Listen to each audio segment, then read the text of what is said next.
Good day to you, my friends, and welcome to the 5th instalment of the series that covers the bugs, errors and mishaps that prowl, haunt and lie in wait within our video games. Today's adventure covers Super Mario Sunshine, easily one of the best GameCube titles, and Mario Hits 2, and is certainly no stranger to the channel thanks to its secrets and Easter eggs that loiter within its structure. But we will now start to uncover its glitches, and there are tons of them. This is Cartridge Tilting and Glitches.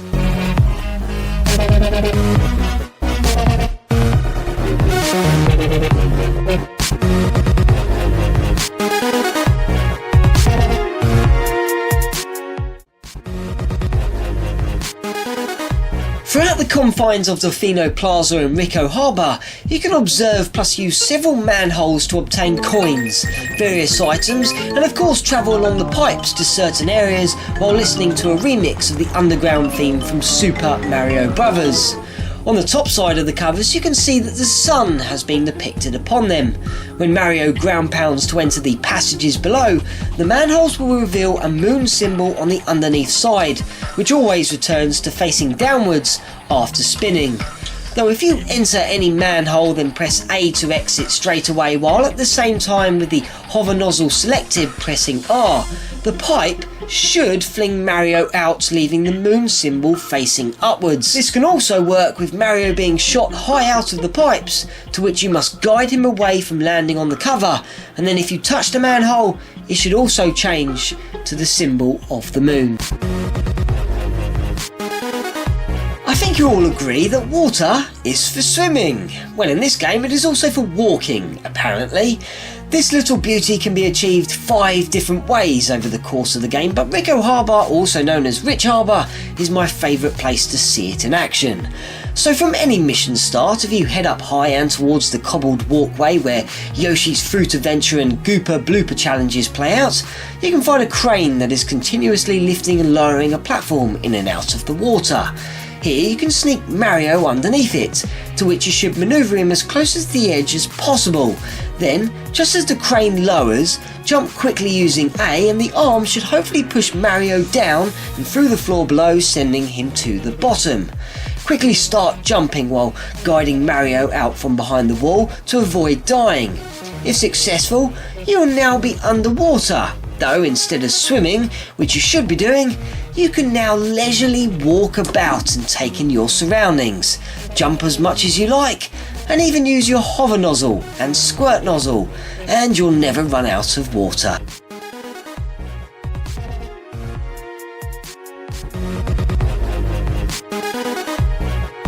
Next, we are heading to Gelato Beach to episode 3 known as Wiggler Ahoy Full Steam Ahead.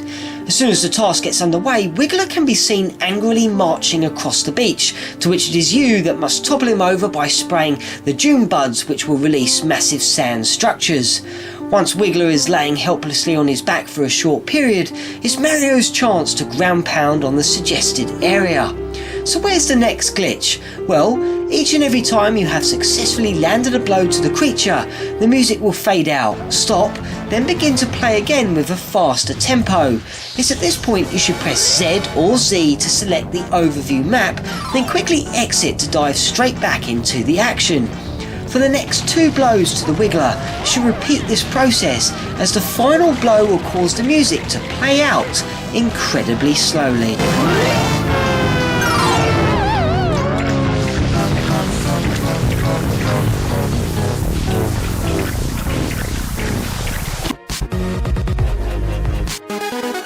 During 4 missions located in Peanut Park, swiping stews can be found patrolling the sandy beach directly in front of the amusement park, and are notorious for trying to attack Mario and attempt to lift his hat from off his head, effectively stealing it for their own noggin, where they will also grow a Mario-like moustache.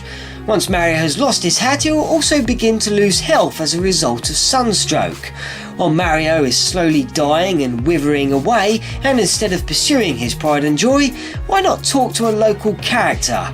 If you allow the conversation to hold rather than continuing, Mario will eventually lose his life right in front of the character, but the game will not honour his death until he have completed the conversation.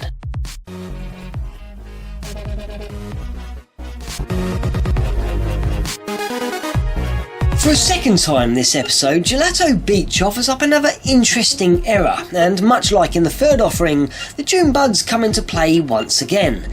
The particular bud we are looking at is planted between the giant reflective mirrors. After any episode has begun, though perhaps it's best to stay clear of the Watermelon Festival as the cataquacks operate in this area, head on over to it and start to spray it with water.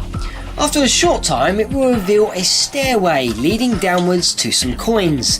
But if you allow the bud to fill up to its maximum capacity, and then in the split second it goes to unlock its secret, you must perform a ground pound in the immediate area. Mario should be launched into the air, though what you will actually see 9 times out of 10 is the camera glitching, as it will now directly be looking up at the sky, and more than likely looking for Mario's position.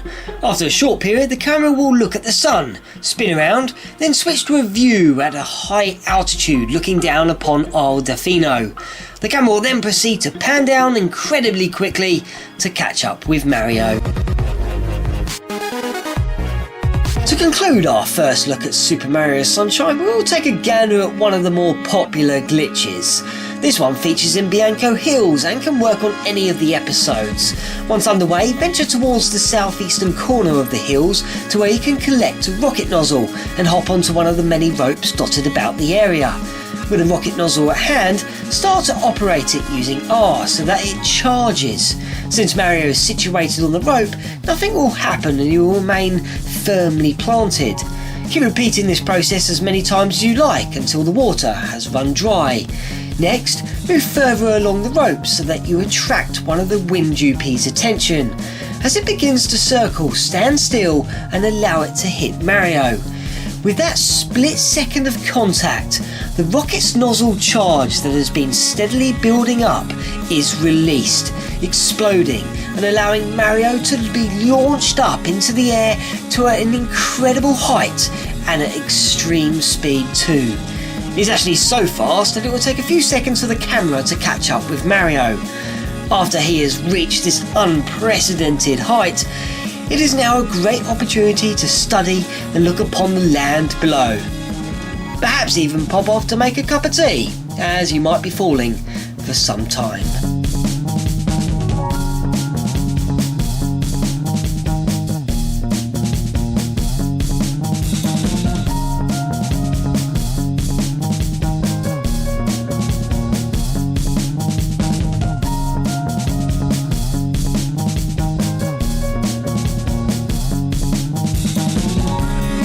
Coming soon on Cartridge Tilting and Glitches.